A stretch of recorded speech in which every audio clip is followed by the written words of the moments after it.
immediately in Egypt.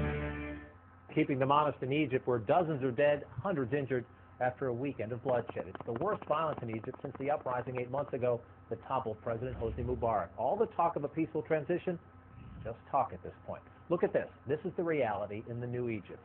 Too similar to the old. Military tanks right there running over people Sunday night.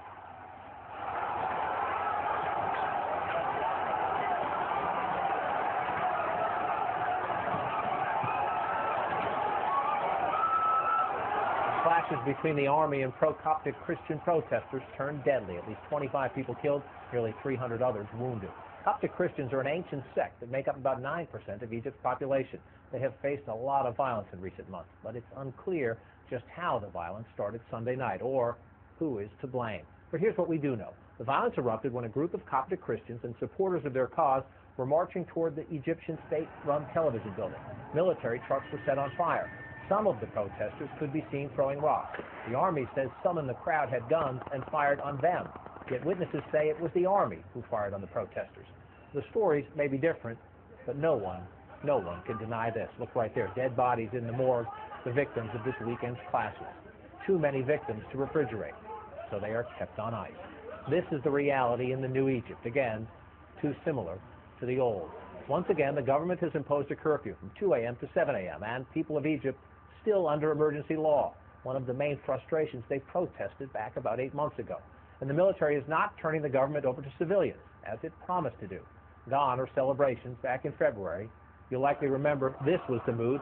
Look at that back then, people taking to the streets, climbing up on tanks, joyous. The Mubarak regime was history. After weeks of protest in Cairo's Liberation Square, the people of Egypt were facing a new day, new hopes, new dreams. Gone, they thought, were the armored personnel vehicles running over people. You remember this?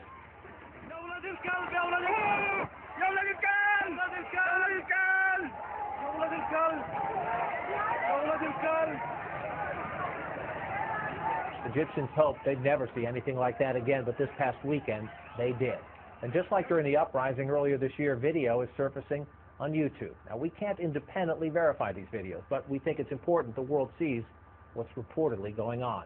We found this video on YouTube. It was recorded last week. Allegedly shows several members of the Egyptian army repeatedly hitting an Egyptian Christian.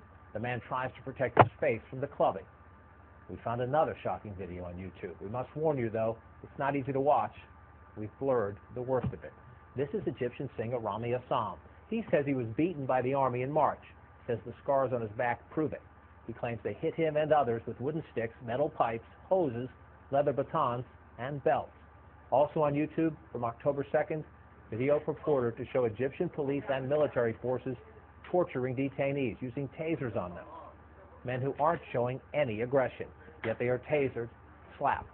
Again, this is the reality in the new Egypt, too similar to the old.